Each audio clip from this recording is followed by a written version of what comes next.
Boa noite, alunos do curso de Rotinas Administrativas, do módulo avançado, desse segundo semestre do ano letivo 2020.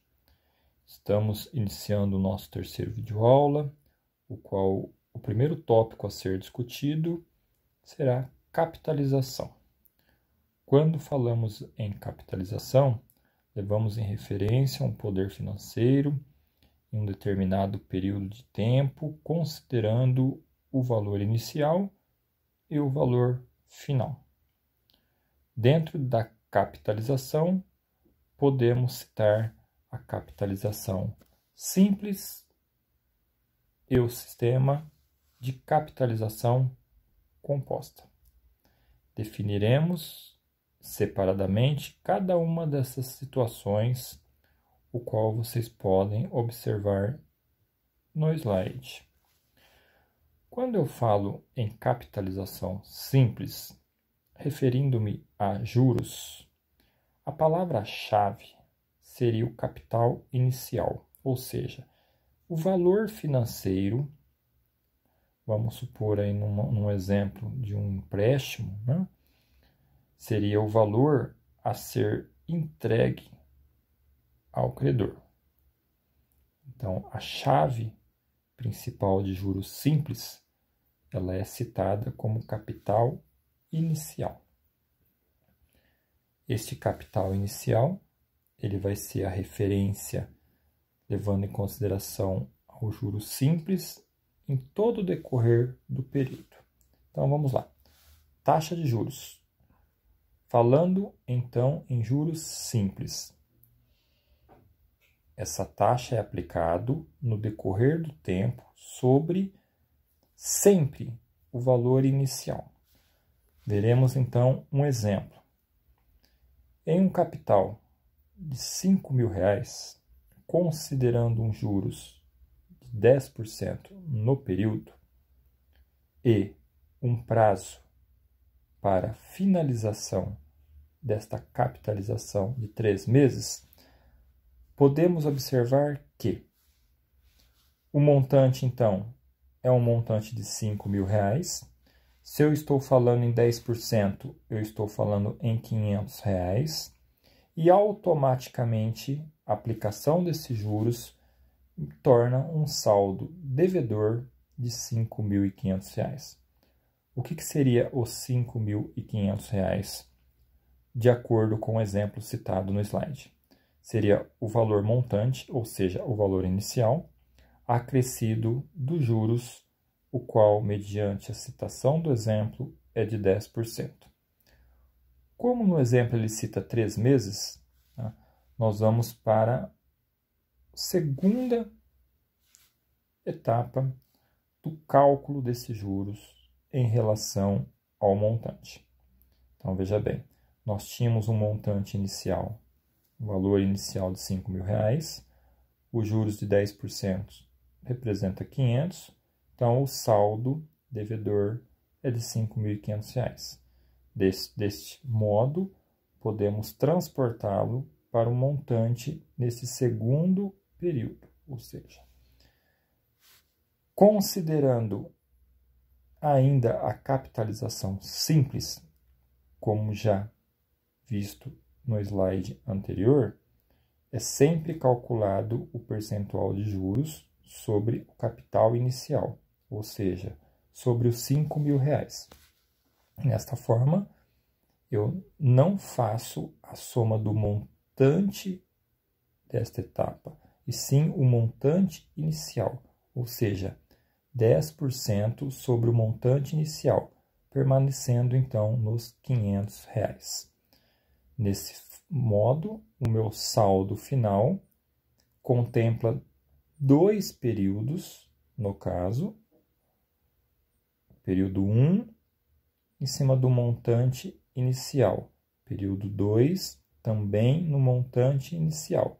Então, 2 vezes os juros de 10%. No caso, 500 mais 500, R$1.000. Então, eu tinha um montante inicial de R$5.000 e agora eu tenho um saldo devedor de R$6.000, pois 2 períodos foram apresentados. No terceiro período, nós transportamos o saldo devedor, aplicamos a taxa de juros de 10% sobre o montante inicial, logo eu tenho um saldo devedor de R$ 6.500. Então, falando em capitalização simples, nós podemos observar que, se eu tenho 3 meses em termos de prazo, 3 vezes 500, R$ 1.500. R$ 1.500 mais o montante inicial, R$ 6.500. Então, este é o modelo de aplicação de uma capitalização com juros simples. Veremos, então, a situação dos juros compostos, onde a chave, aquela palavrinha chave, onde anteriormente, em termos de juros simples, era o valor inicial, agora a chave é pós-correções, ou seja, o famoso juros sobre juros. Vamos ver, então, como que fica a denominação para o cálculo dessa capitalização de juros compostos. Então, a taxa de juros é aplicado no decorrer do tempo, exatamente como dito no slide anterior referente a juros simples. Porém, sempre sobre o capital resultante, ou seja, o valor transportado. Aquele valor a transportar e o de transporte. O de transporte recebe a aplicação dos juros quando eu estou falando de capitalização com juros compostos. Vamos então para o nosso exemplo.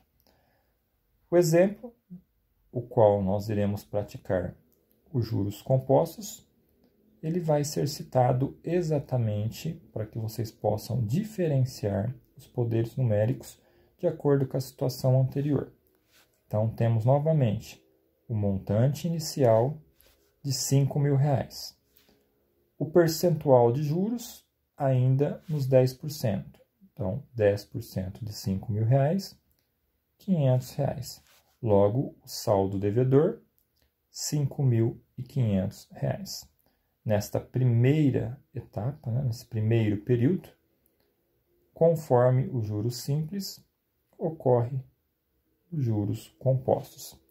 A diferença ocorre no segundo período, onde o valor a transportar é o de R$ 5.500, pois os juros, diferente dos juros simples, ele passa a ser R$ 550. Por que R$ 550? Porque a taxa de juros vai ser aplicada no montante após a correção, ou seja, de acordo com o valor de transporte. Então, veja bem, 10% de R$ 5.000 representa R$ 500. 10% de R$ 5.500, valor este saldo devedor do primeiro período, temos então o resultado de R$ 550.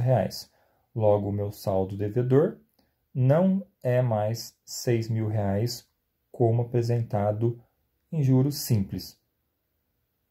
Agora eu tenho o valor, financeiramente falando, de R$ 6.050. E assim sucessivamente.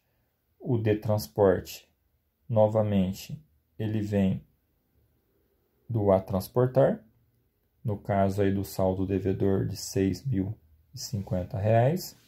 Os juros vai ser aplicado neste valor o qual foi transportado, ou seja, em cima dos R$ 6.050. Então, 10% de R$ 6.050, logo 605. Então, meu saldo final devedor é de 6.655. Façamos, então, as nossas considerações em relação à comparação, analisando o valor futuro da capitalização simples, ou seja, em um montante inicial, um valor inicial de R$ 5.000, o saldo devedor ao final do terceiro período é de R$ 6.500. Já em capitalização composta, R$ 6.655, pois os juros ocorrerá em cima do valor após a correção, diferente em relação à capitalização simples, que ocorre sempre referente ao valor inicial. Uma vez definido tipos de capitalização, daremos ênfase no vídeo aula em função da comunicação. Veja bem, comunicação, um fator importante para a gestão, principalmente gestão financeira, pois dados informados, dados conhecidos levam às tomadas de decisões. Informação que chega ao receptor de forma não clara, ocorrerá reações e aplicações de tarefas inadequadas e indesejadas para a empresa. Isso impactará diretamente ao resultado financeiro. Então, veja bem, vamos fazer aqui um breve exemplo. Uma pequena imagem, tá, que ao primeiro momento não define o objetivo, ou seja, o cenário não foi observado por toda a sua íntegra. A partir do momento em que seja entregue dados que não sejam contemplados todas as informações desejadas para a tomada de decisão, impactará negativamente para as ações o qual serão tomadas por líderes, diretores de todo e qualquer processo. Mas, se nós tivermos uma análise de cenário e focar exatamente o objetivo, automaticamente nós iremos verificar que uma simples imagem, em toda a sua complexidade, vai gerar dados para um maior entendimento. Então, primeiramente, nós tínhamos uma imagem repartilhada e, posteriormente, neste momento, nós demonstramos esta imagem por um todo. Então, aqui temos o instrutor do curso de elétrica contemplando a apresentação de elementos elétricos. Anteriormente, apenas elementos elétricos, o qual objetivamente não fica claro qual que é a intenção do comunicador. Apenas um exemplo, um fato fixo para que possamos confirmar que a complexidade ao analisar o cenário será fator positivo. Automaticamente, visualizando a imagem por um todo, você, gestor financeiro, deve determinar, deve traçar metas. Então, observando inicialmente uma imagem sem complexidade, após análise de cenário e posteriormente o objetivo do processo. É nesse formato que devemos trabalhar. Jamais ocultar detalhes para que as tomadas de decisões sejam certeiras. Comunicação, fator principal para um bom desenvolvimento e uma ótima atuação para o setor de gestão financeira. A comunicação, por ser um fator principal, ela deve ser eficaz. E para que ela seja eficaz, é necessário alguns fatores a serem considerados. Primeiramente, a fonte que seria a fonte? A fonte é onde pertence as informações para as tomadas de decisões. Então, a fonte deve conter todas as informações quais são necessárias para uma tomada de decisão. Essa tomada de decisão, ela pode ser considerada como destino.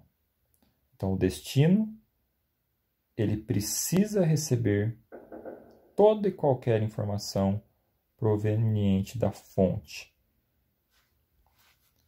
Veja bem, a fonte, ela é considerada como o fator transmissor nesse processo de comunicação, bem como o destino é o nosso famoso receptor. Então, para que haja uma comunicação eficaz, é necessário que eu tenha um bom transmissor e que o receptor esteja apto a receber as informações. Quando eu trabalho comunicação, eu tenho que ficar alerta em relação a conflitos e relacionamentos e ter a capacidade de obter um bom resultado de forma que eu consiga gerenciar o momento exato para a colocação das palavras. Existe um momento certo, existem palavras adequadas. Isso ocorrerá quando o transmissor estiver apto e capacitado para tal situação. Não basta gerir um processo. O ideal é que o gestor ele tenha a formação compatível para estar definindo o momento em qual ele deva ser submisso, bem como o momento em que ele deva assumir a sua função de liderança. Distribuir informações estas consideradas como fonte, é uma capacidade o qual o gestor deve possuir para que ele possa, com um nível de sabedoria, fazer com que o receptor receba de maneira adequada. Veja bem, comunicação, relacionamento, conflitos, sejam eles conflitos de interesse, conflitos de metodologia, conflitos de resultado. Todas essas palavras fazem parte de gestão. Falar em gestão significa integralizar várias ferramentas. Falamos muito em contabilidade sobre as ferramentas da contabilidade, como razonetes, fluxo de caixa, controle de estoque, balancete.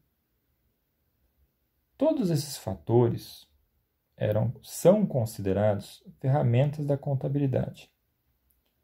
Porém, quando eu falo em gestão financeira, vinculado à contabilidade, eu posso afirmar que a contabilidade, por um todo, vem a ser uma das ferramentas de gestão financeira. Gestão financeira, ela está para com a contabilidade, ela está para com o setor comercial, para o setor de economia, para o setor de produção. Por quê? Porque todas essas departamentalizações vão refletir diretamente para o resultado financeiro. Vimos em nosso vídeo aula anterior sobre sustentabilidade, os 3 pilares: pilar social, pilar ambiental e o pilar econômico. A gestão financeira, ela deve ser direcionada também para a integração dos 3 pilares discutidos anteriormente. Todo esse processo que contempla a gestão financeira, ele vai ser moldado de acordo com as metas qual a empresa definir. Cada empresa tem uma linha de objetivo, cada empresa possui a sua missão, cada empresa tem a sua visão. Toda e qualquer empresa, como já visto anteriormente, possui as suas fraquezas, depara com ameaças, porém, também possui as suas forças e deve estar atenta às oportunidades. Para finalizar este terceiro e último videoaula desse segundo semestre de 2020, vamos refletir sobre este texto.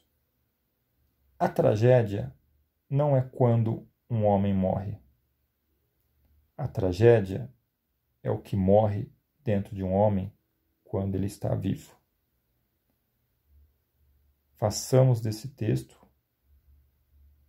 um ponto para refletirmos o quanto somos capazes para que toda e qualquer objetivo que está no interior de cada um de nós esteja sempre vivo. Espero ter sido claro neste videoaula. Desejo a todos um ótimo aproveitamento, e que possam estar preparados para o início de nossas aulas presenciais para a execução da prática de nossos trabalhos, o qual ocorrerá no próximo dia 21 do mês de setembro, o qual estaremos desenvolvendo praticamente todos os processos de gestão financeiras. Desejo a todos uma ótima noite, de muito equilíbrio. Um grande e forte abraço e até breve.